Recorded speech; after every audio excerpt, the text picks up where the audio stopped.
Hi everyone! Welcome back to my channel. It's me, Angel, and for today's video, I'm going to share with you what's in my bag. So, this is my bag. Itong bag na to, yung ginagamit ko pumasok sa work, and the brand is Longchamp. Hindi ko sure kung ano yung eksaktong pangalan ng ganitong klaseng bag. Kasi in-order ko lang siya online, and yung ate ko yung nag-order. So, siya yung nakakaalam nung pangalan talaga ng ganitong bag. So, medyo malaki siya. Malaki. I mean, medyo madami siyang laman. Kaya ang laki niya tignan ngayon. And, karamihan na naman nito, or yung talaga yung mga pang everyday ko lang talaga. So, kung gusto niyo makita, nakakahiya. So, tinitigan ko muna siya bago ipakita sa inyo. Ito yung laman niya. Wait lang, bigat kasi. Yan, ang laman niya. So, karamihan talaga dito, ang araw-araw, paulit-ulit ako. So, let's start sa una kong mahatak, which is payong. So, ako hindi ko talaga kinakalimutan na huwag magdala ng payong. Pag mainit, umulan, laging ready. And also, I have yung ganitong pouch sa bag. Ang laman nito ay toothbrush. Wala na yung toothpaste, kakaubos lang yung toothpaste, pero nagdadala ko ng toothbrush kasi may braces ako. Kailangan yan ng mga taong may braces. Alam niyo yan. And ito yung parang kikay kit. Actually, hindi siya kikay kit kasi ang laman lang nito karamihan mga lipsticks. Hindi kasi ako nagdadala ng foundation sa work. Actually, hindi ako nagre-retouch. Bihira lang ako magdala ng foundation at saka ng pang-retouch kapag example may ganap, or may pupuntahan talagang something na kailangan maayos. Pero pag everyday sa work, wala naman akong dinadalang mga foundation sa bag, hindi ako naglalagay. So, ang laman nito, karamihan, pampaganda rin naman, pero sobrang mga pampagandang simple. Pampagandang simple. So, eyelash curler. Tapos, isa-isahin natin. Mabilis lang ang tudal konti. Lipsticks. Ito ay Everbelena liquid lipstick. Yung shade na to is Sexy Nude. Kita niyo ba? Sexy Nude. Tapos, meron din akong, ito alam ko, ubos na to eh. From Avon to. Dewy Dew Kiss Dip Tint. In the shade Rosy Kiss. Ubos na to. Pero sobrang ang ganda na to noon. Lagi ko to nagagamit. Kahit ito lang, para ka ng lipstick din. Tapos, meron din akong lipstick from Maybelline. This is the Matte. Oo, Maybelline Matte. In the shade Touch of Spice. And also, meron din akong lipstick dito from Keisha. Soft Cinnamon. Yung color na to, cute siya. Pero, pag ginamit mo siya sa lips, hindi siya nagiging ganito talagang color. Mas lighter pa siya dyan. And, ano to ba? Meron din akong pabango na ubos na. Hindi ko alam bakit nasa pouch ko pa rin siya. And then, meron din akong eyeliner. Tapos, kung kayo ay mga girls or boys na may mga braces, alam kong meron din kayong mga ganito sa bag nyo. Hindi ko alam ba't ang dami kong ganito, tatlo. Pero sa mga hindi nakakaalam, pag may braces kayo, very important yung ganito. Kita nyo ba? Whoop, yan. Yung ganyan na, parang siyang maliit na, ano yun sa paninis ng daddy ng baby, yung bote ng pinagdadaddy nila. Di ba parang may ganito? Parang ganun din siya, pero sa ngipin naman ito ginagamit. Meron akong tatlo sa bag, sa pouch na to. And, meron din akong rosary. So, rosary na to, galing to sa mommy ko. Regalo niya sa akin to nung nag-birthday ako. Siguro, nakalimutan ko ilang taon ako nung nirigalo niya. Pero, ang cute ng rosary na to kasi iba-ibang colors yung beads niya. Binili namin to sa may Mega Mall, dun sa Chapel. And, handmade daw siya. So, yan. So, dinadala ko rin siya sa akin. Everyday. And, also, kung kayo ay nagbe-braces din, alam nyo rin to, wax. Wax na para kung may masasakit, para wag magsugat. And last na laman ng aking pouch ay white flower. So, kung kayo ay mga hiluhin tulad ko sa biyahe, ayan, dapat may ganito rin kayo sa bag. Umay lang tayo ng ganyan, mawawala ang ating hilo. And then, sa first na zipper naman sa zipper na to sa harap, meron naman lang yung mga coins. Kung ba't may mga naligaw akong coins dyan. So, yun lang yun naman yung aking kikay. Sabi ko sa inyo, hindi siya mukhang kikay kit kasi sobrang konti lang ng laman niya. Walang foundation at kahit na ano, o karamihan mga lipstick lang talaga. So, next naman, meron din akong mga oil blotting. Diba, I mentioned na hindi ako nag-foundation or nagre-retouch. Ito lang talaga yung ginagawa ko. Kasi yung dala ko sa bag. Kasi pag nag-oily ako, since may oily skin ako, nagbablot lang talaga ako. Tapos okay na, nag-i-stay naman yung makeup ko. Mini-make sure ko kasi na pag pumapasok ako, yung makeup ko pang buong araw na talaga. So, yung brand na to, from Watsons din to. Yung mga ganitong oil blotting. And mura lang to, 45 pesos. Yung color na sa loob, green. Yan. Ito yung hindi ko kayang mabuhay at makapag-survive within a day na wala to. Oil blotting talaga. And meron din akong mga cases ng cellphone. Kaya ako may mga case ng cellphone sa bag kasi hindi ko pa sila natanggal. Ito, bagong bili ko lang po. Ito talaga yung gamit ko nung bumili ako ng case. And may isa pa kasi akong binili. Ito yung una kong nabili. And then, nung naglakad-lakad pa kami, nagpunta pala kasi kami ng parang bazaar. Parang sa isang street siya. Tapos merong bazaar. And may nagtitinda ng mga case. So, ito yung lalagyan ng cellphone ko that time. Nung nakita ko to, nagandahan ako, binili ko. Pero kaya hindi ko siya gamit kasi may nakita pa akong isa pang magandang case. Binili naman ng boyfriend ko. Kasama ko kasi yung boyfriend ko nung time na yun. Which is ito. Ang cute. Hindi siya masyado kita pag suot. Pero, sa personal kita naman yung design niya. Pero tatanggalin ko para mas makita niyo ko bakit kasi sinasabing cute. Kasi ang cute niya. Wait lang. Hirap. Yun. Yan. Diba mas kita siya pag tinanggal. Ang cute ng ano niya. Para siyang, hindi ko alam kung anong tawag dito. Pero ang cute lang. Cute ng itsura. So, yun. Yun yung reason bakit ang dami kong cases sa bag. Tatanggalin ko na rin yan mamaya. Kasi hindi ko talaga pa naayos yung bag ko.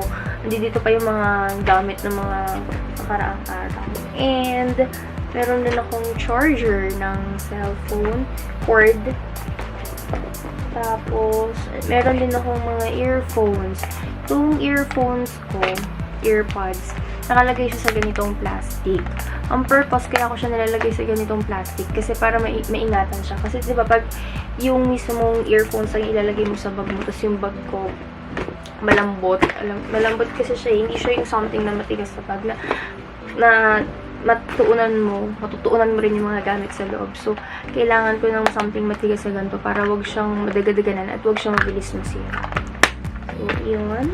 And, ano pa? Meron din ako dito company ID. Yung ID ko kung pumapasok. Sa ID ko, meron akong susi. Susi ito ng aking locker. And, meron din akong pangpito. Oo, pangpito. Ito, galing to sa kapatid kong lalaki. Yung bunso namin is lalaki. And bigay niya sa akin to. Nung college pa ako, nakasabit na to sa ID ko. So, nung nag-work ako, nilipat ko lang siya sa ID ko. Nung nag-work na ako, paulit-ulit. So, ang purpose ko nito, kaya ako may ganito sa ID. Nung college kasi ako, nauso yung the big one, yung Lindol. And, very important kung meron if ever man na may mangyari. Kung kayo makakapaglagay din kayo ng ganito sa inyong mga ID, mas maganda na rin yan. Kasi in case of emergency, talagang magiging useful yung ganito. And then, meron din akong mirror. Mirror from Miniso. Miniso ko siya nabili. Mirror. And wipes. Hindi mawawala ang mga wipes sa bag. And also, meron din akong lotion. Myra lotion. Hand and body lotion. Para pag nagda-dry na yung mga kamay-kamay natin. And kung kayo ay girls, nakaka-relate kayo, meron din kayo sigurong ganito. For emergency, kailangan meron kayong ganito. Ito, bigay naman sa akin to ng ate ko. Tiisa kami ng mommy ko. May lalagyanan talaga siya ng para sa ganito.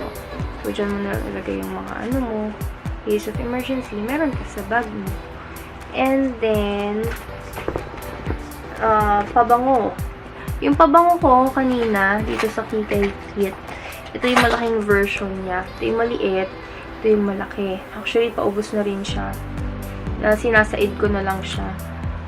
Pero, same, pabango ko pala is from Avon, Cherish. Yun yung pabangong ginagamit ko. And, ano pa ba? Meron din akong lalagyanan ng salamin. Kasi, malabo yung mata ko. May grado na siya. 150 yung grado ng mata ko.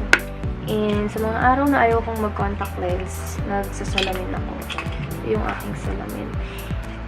Charan! Salamin. Ang dumi niya. Ang dumi niya ngayon. Hindi ko pa nililinis. And ano pa ba yung mga konti na lang pala to. Ilang items. Oo, 3 na lang pala. Tapos ito, galing naman to sa daddy ko. Ang ginagamit ko to, lalagyan na ng cellphone ko. Pag in-open mo kasi siya, ganyan yung itsura niya sa loob. Meron siyang parang ganitong, meron siyang ganitong garter. Tapos, ilalagay ko dyan yung aking cellphone lagi. So, pag nilalagay ko siya sa bag ko, nilalagay ko pa siya sa ganito for protection. Kasi ayokong nadadaganan yung screen. And, wala lang. Ayoko lang. Siyempre, iniingatan ko. So, ayokong nadadaganan yung screen. So, nilalagay ko siya dito. And matigas siya. So, kahit mapipi siya or something, po-protectionan yung cellphone. Ayun, ginagamit ko lang talaga siya pang lalagyanan ng cellphone. Galing sa daddy ko. And, ilan na lang po. 2 na lang pala. So, ito naman, wallet. 2 wallet ko. Yung isa kasing wallet, para pag gusto kong mabilisang alis. Andito na yung coins. And, pag pinuksan mo siya, may lalagyanan din naman siya ng cards. Tapos, dito yung cash. Usually, ito lang yung ginagamit ko kasi masyado rin ako nalalakihan dito. Itong wallet na to, galing to sa boyfriend ko. Binili niya sa Miniso. Magkasama kami ng binili niya para sa akin. Kasi na-cutean ako. Dahil ang cute ng color niya. Wala, ang cute.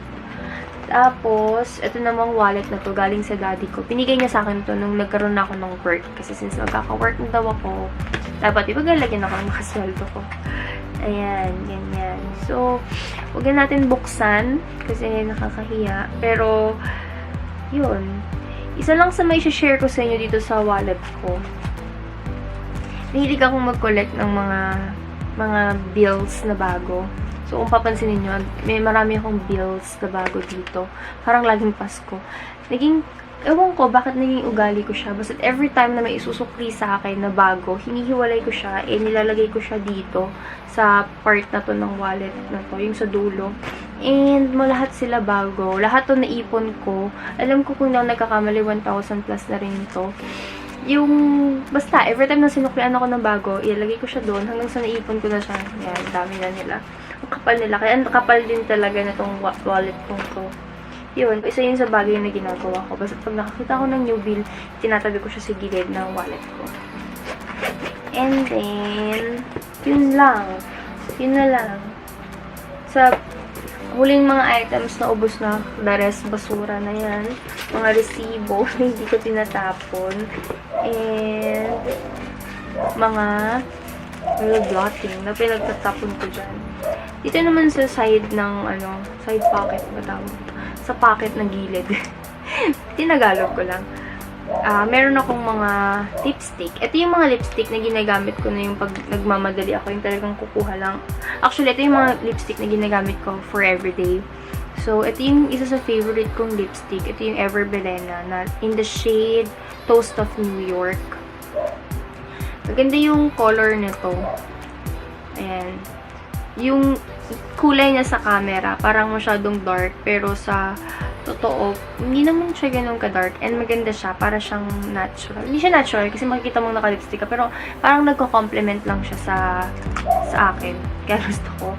And meron din akong Nichido Juicy Lips in the shade Raspberry Float. Ito namang lipstick na to. Ganito yung lipstick na ginagamit ko nung college ako. Yun yung shade niya. Yan. And dito sa gilid, meron din akong lalagyanan ng contact lens kasi malabo yung mata ko, diba? And usually, everyday, naka-contact lens ako. So, pag bigla akong naisipang magtanggal or something, pagod yung mata ko or kahit na ano emergency, biglang kahit na ano. So, bigla kang kailangan mong matulog or something. Siyempre, bawal ka matulog na may contact lens. Ayan. Meron akong baon lagi na lalagyanan ng contact lens. And sa gilid, papers ulit. Yung mga papers, long chunk na paper. And from Smart, lalagyanan ng SIM card. Bumili kasi ako dati ng SIM card ng Smart. Pero yung SIM card kong yun, binigay ko na sa kapatid ko. Yun. So, yun lang. Wala nang laman. Puro basura na lang yung natira na makalat ng aking bag. So, karamihan ng items talaga dito is for my everyday. Walang something special kayong makikita. Like, for everyday lang. So, that is it, guys. Yun lang yung laman ng aking bag. Karamihan talaga is for everyday, pang everyday lang. And, sana nag-enjoy kayo na manood kung ano yung mga kakikita nyo sa aking bag. And, by the way, as promised, I will announce yung winner dun sa aking previous video, which is yung Watson's Haul. Sinabi ko dun na nagpa-giveaway ako. And thank you so much sa lahat ng sumali. Na-appreciate ko yung mga suggestions nyo. And after this video, I will post yung winner. And again, congratulations and thank you sa mga sumali. So, I'll see you guys on my next video. Bye!